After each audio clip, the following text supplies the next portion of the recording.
Hey guys, welcome back. My name is Jesse, and in this video I'm going to walk you through how I make a video in Premiere Pro and just the simple flow, as I call it, that I use in Premiere Pro and what I do to make the video. So yeah, let's get into it.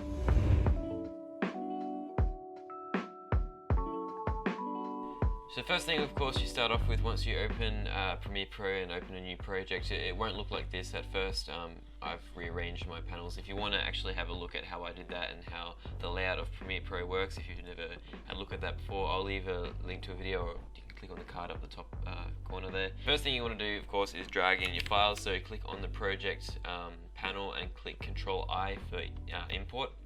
Select the files you want, click open. Then you have your files in the project. Just make sure to not delete them on your actual computer in the Files app, because if you do that, they won't show up in Premiere Pro and it will say that the media is offline. Same if you move it around, you have to relocate it in the Premiere Pro app, but that's pretty easy to do, to relocate it. I'll make another video of that in the future maybe. There's of course going to be other videos on YouTube if you want to check that out.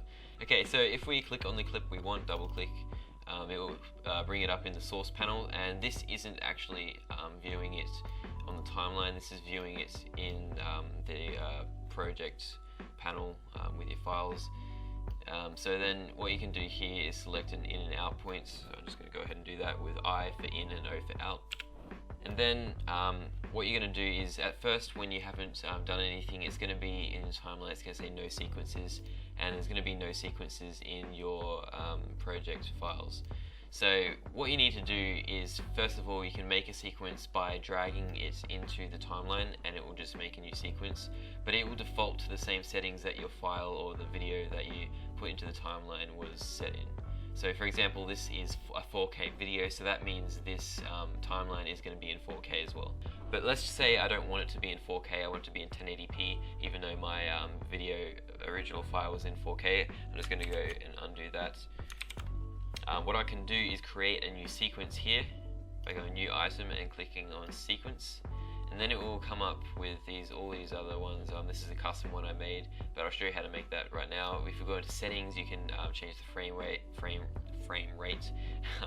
You can change the aspect ratio, so I want 1080p, which is 1920 by 1080, and there's all these other settings here, and all you have to do to save this preset is click save preset, and then it goes into this area right over here. So if I click on that, I can click OK, and then it creates a new sequence with those 1080p settings. Okay, so now if I want to bring in the video and the audio together, it's really simple. All you have to do is click on the preview there, and it just brings it into the timeline together.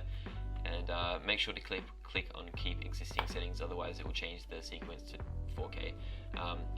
So what this has done is it's linked the audio and the video together. If I zoom in with plus or minus, or you can use this little slider thing here.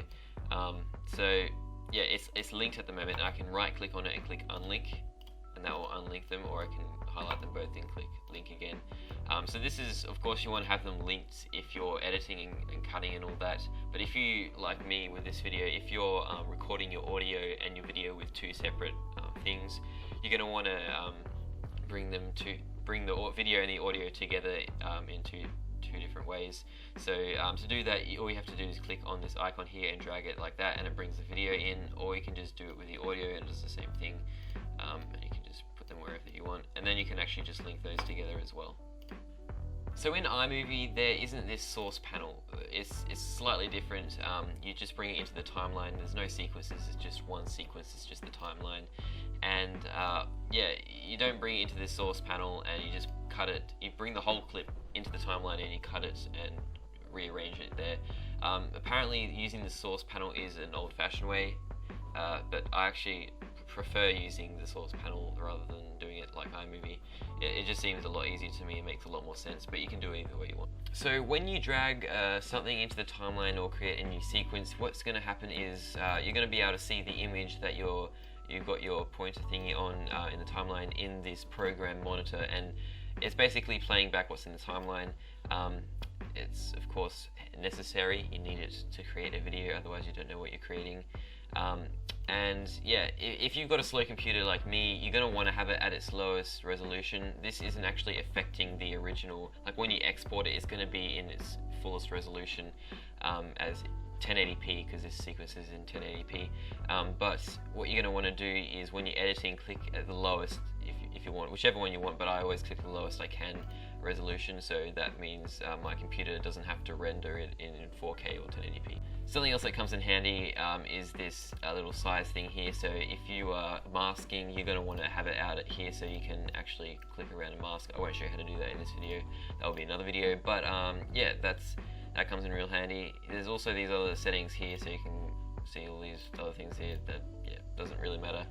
That's not really important in this video, but we're going to get into the timeline right now. There's a bunch of tools here, and of course there's shortcuts to these tools. The pointer one is V on your keyboard, or you can go and click C on your keyboard for the razor tool, or cut. That's how I remember it, because it's C, makes sense. But basically that just allows you to cut things like that. And then there's other tools like using the B key, and what this is going to do is if I shorten a clip, it's actually going to bring all the others forward, or if I lengthen a clip, it's going to push them forward as well. So that comes in really handy. It saves a lot of time. Or you can just use the normal pointer tool and shorten it, but it doesn't bring anything forward. So if you want to change the speed, or if you want to reverse a clip, it's really simple. To change the speed, you can click the R on your keyboard, and it actually brings up this tool here. And if you shorten it, it actually shortens the so it makes it faster, or if you lengthen it, it makes it slower. Another thing you can do is right click on the clip and go to speed on duration, and then you can change the percentage here, or you can click reverse speed, and what that's going to do is going to reverse it and it'll play backward. Okay, so one really essential thing, especially for YouTubers, is using the title feature, or adding titles, or essential graphics as Premiere Pro calls them. Well, essential graphics is the animated ones. You can actually just create a simple text title over your video and just animate it by making it disappear, or making it flip or come from the side of the screen, that type of stuff. It's really simple. To make it look better, you're going to want to do it in After Effects, because it's got a lot more options, but After Effects can get really complicated, and I'm not going to go into that in this video. So just to create a simple one is to use this text tool here, or to click T on your keyboard, and then you just go ahead and click on the program monitor and just type in the text. So if you want to edit your text, like the font or the size and that type of stuff, all you have to do is click on it in your timeline and then click on it here. And then you just scroll down, there's a bunch of options, so I'm just going to change the font to one of my favorite fonts. And then you can change all these other settings, like making it larger. If you want, you can center it by going up here. And then you can change the color, the stroke, and the background, shadow, all that type of stuff. If it's a font that has lowercase as well, you can make it all uppercase with different options there. There's a lot of cool options here that you can use. That comes in real handy. So I've got it centered at the moment, and if I just click off and click back on it, I'm going to go to the effects control panel, and this is going to let me change different effects to it. So the opacity to make it disappear and reappear, or whatever, the position, the scale, or rotation, that type of stuff. So if I just make this a bit bigger, what we can do is create a new keyframe, for position, and I'm going to go 3 frames ahead, and then all I'm going to do is go back to the first keyframe and just change the position to change it over here. And then if we play through it, what's going to happen is that was really glitchy. So I'm just going to lengthen it by dragging the keyframe there, and it plays through just like that. So I'll just scroll through it slowly. Yeah, so my computer at the moment is kind of annoying me by being really slow, so sorry about that. But yeah, you get the idea. You can do the same thing with the scale, or the rotation, or the opacity. I like using the opacity sometimes, so to make it disappear, I go over here and turn it all the way down, then it slowly disappears like that. So that can come in real handy, but it doesn't look, I mean, it looks really decent, it looks pretty good, but it doesn't look really professional, and sometimes you want to make it look a bit more professional. So what you're going to want to do is go to the Essential Graphics panel and click on Browse if it isn't already, and then you have these options here that are there by default in Premiere Pro, like these news things, but you're never going to want a news thing, I don't think, in a YouTube video anyway. So you can download them off the internet, these Essential Graphic pre-made things, or you can make your own in After Effects. I got this one here off the internet, but then I actually went into After Effects and edited it slightly so it was a different font and I had different options to change it in Premiere Pro and a different color. So if I drag that into the timeline, it can be really easy to edit. I just make sure it is selected, and then it opens up the edit panel in the Essential Graphics panel. I can just change the text here. And yeah, so I can change the font, I can change the size, can make that a bit bigger.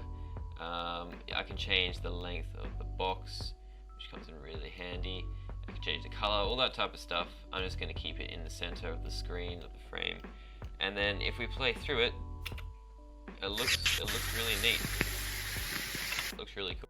Okay, so now to something that I still haven't mastered yet, but this is the time that I do it in my when I'm making a video in Premiere Pro, is color correcting and color grading. I'm still mastering this, and don't take anything I say as facts. This is just what I'm doing at the moment and what I've learned, and definitely probably not the best way to do it, but let's do it anyway. So just select the clip we want to color correct first, and open the Lumetri Color and Lumetri Scopes. So these are two panels that are really important, and by the way, if you don't have any of these panels that you might see here, because this is an arrangement of panels that I've made myself, if you don't see them, just go up to this window here and make sure it has a check mark next to it, so Lumetri Color and Lumetri Scopes are right here. So with color correction, what you want to do is make sure it looks a bit more natural. It doesn't have to look cinematic, it doesn't have to look saturated and all that type of stuff, but you just want to make it look a bit more natural. Instead of, to change the white balance, it's really simple. You just click this tool here and click on the whitest part of the screen you can. And I mean, this one I think was already pretty good. Didn't look too bad. There's a few things that I would change though, is changing the exposure. No, I wouldn't do that actually. I don't even know what I'm doing sometimes with color grading. And then if you want to make a preset, so you can play around with all these other things here. There's curves, color wheels, and all that type of stuff. But I've made my own preset. If you want to make a preset, you click these three lines here and go Save Preset. And I'll just show you what it does. You can just title it, and then if you click OK, what it will do is it'll pop up in the Effects panel in Presets. So I've made a bunch there that I don't use anymore, but if I go down to my Favorites folder, I can find the one that I want to use. So if I just drag this onto the clip, then it looks a bit better. I mean, like I said, it's not professional at all, but it looks better. So the reason I have these Lumetri Scopes here is because they're important to have when you're color correcting and color grading, but I still haven't learned how to use them yet, so that's why I haven't really talked about them in this video. But in the future I might, or if you want to watch another video, I'll actually link to a video in the description on what the video that I use for color grading. It's really good.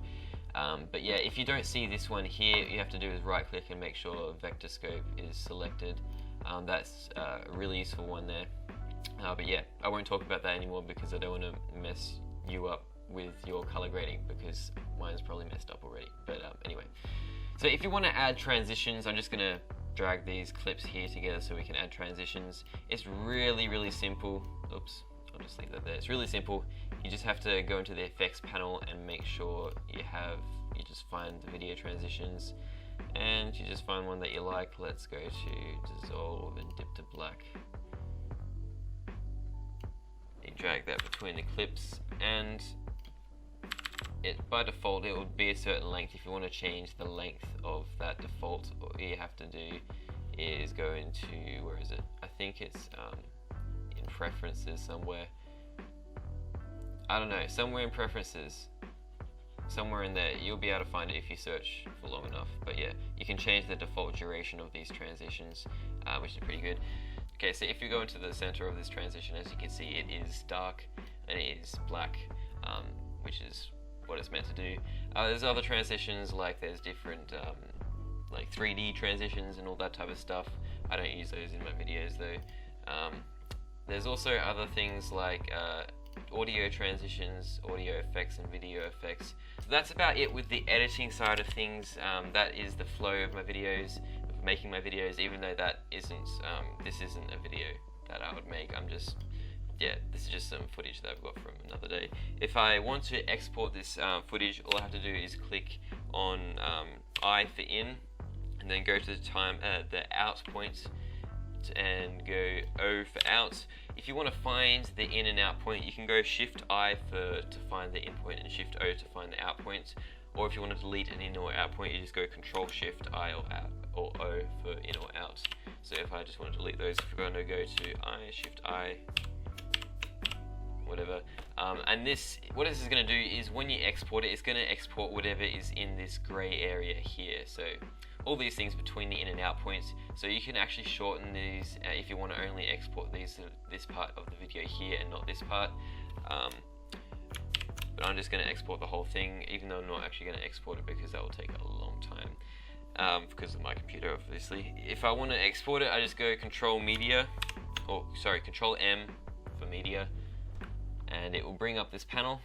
And as you can see, it has the in and out points here and just shows us what we are going to export. So some settings that you want to pay attention to if you're uploading to YouTube is you want the format to be H.264. I don't know what it is by default, but that is what you want to have it on if you're exporting to YouTube or something. And then make sure you just have it on a preset here, like YouTube 1080p, because that will just lower the bitrate and make it a slightly smaller file size. So now if I just click on here, I can just rename it and put it wherever I want. I'm just going to put it here, go save, and then these buttons down here, if you want to cancel it, you can cancel it. I don't know what metadata does, but then if you click export, what it's going to do is it's going to export it in Premiere Pro, but you won't be able to edit anything else while it's exporting.